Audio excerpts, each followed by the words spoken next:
President Volodymyr Zelenskyy has ordered the new Prime Minister of Ukraine, Yuliia Svyrydenko, to involve law enforcement agencies including the anti-corruption police in the mass audits of Ukraine's state-owned companies. Zelenskyy, who gave the order this week while in one-on-one meeting with the female Prime Minister, said, "The law enforcement agencies of Ukraine must take immediate action based on the outcome or results of the audits being initiated by Yuliia Svyrydenko, the current Prime Minister of Ukraine, who assumed office on July 17, 2025, after being confirmed by the Verkhovna Rada, meaning Ukraine's parliament, following President Volodymyr Zelensky's nomination of Svyrydenko as part of a major government reshuffle, replacing the previous Prime Minister, Shmyhal, who became the new Minister of Defense, and Svyrydenko previously served as the first Deputy Prime Minister and Minister of Economic Development and Trade.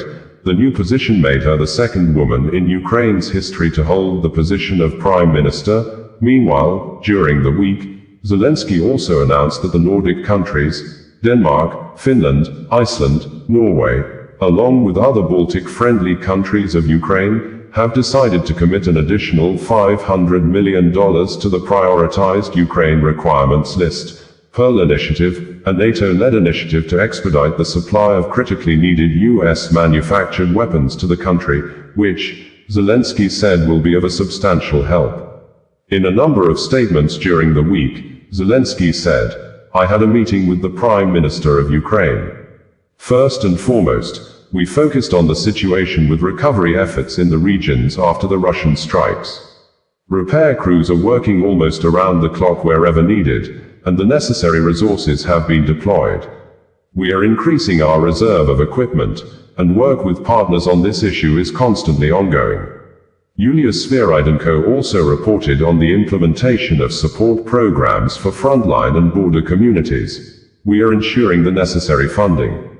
Starting tomorrow, a new winter support program for our people will be launched. Government officials will present all the details publicly." Last year, more than 14 million Ukrainians benefited from winter support, and we expect no smaller scale this winter. The Prime Minister reported on the launch of audit processes in state-owned companies. "We agreed that the audits must be conducted promptly, and all results must be forwarded to law enforcement and anti-corruption agencies for appropriate action. Personnel decisions will follow based on the findings. I also instructed that Ukraine's key partners be promptly informed about the audit outcomes and related decisions. Transparency in state-owned companies and the elimination of any schemes must be guaranteed. We also discussed personnel changes in the government. The Prime Minister of Ukraine will propose candidates for the posts of Minister of Energy and Minister of Justice. Last night, Patriots performed well, successfully intercepting Russian ballistic missiles. Yet we still need considerably more forces, systems, and compatible missiles to protect lives.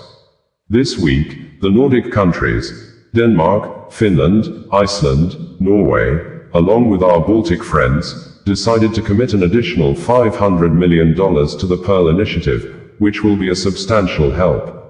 We are also working on deliveries of other advanced air defense systems and strengthening our aviation. A major deal with France is in preparation and will be finalized soon, a historic agreement.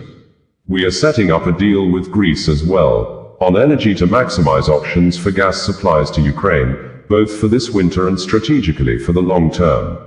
Agreements with various European countries, from Norway to Greece, will ensure our state's gas supply guarantees. I thank all partners who are helping.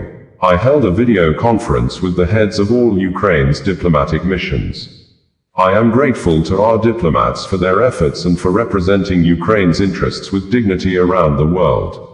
We discussed the main priorities of their work for the near future and for the coming year. It is crucial to continue strengthening our air defense. Ukraine needs air defense systems and missiles for them.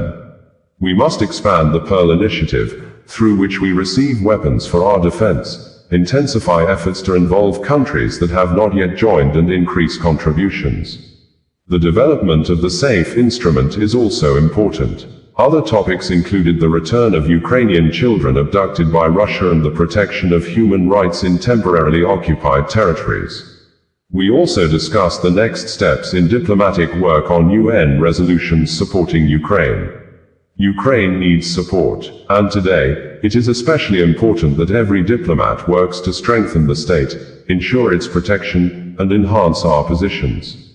I presented the orders of the Golden Star and other state awards to the service members of Ukraine's security and defense forces, and handed the distinctions to the families of the fallen heroes who were awarded posthumously. We honor Ukraine's warriors. We thank Ukrainian families for giving us such warriors. We are doing everything to make Ukraine stronger every day. This is exactly what is needed. For every Russian strike, there is our response, and it will become even more tangible. For each of our fallen heroes, we will take revenge.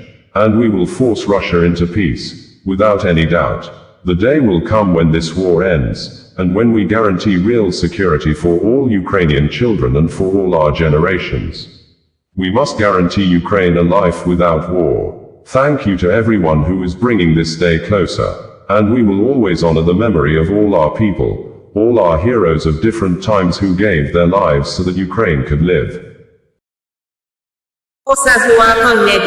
Bringing you the news in a more digital way.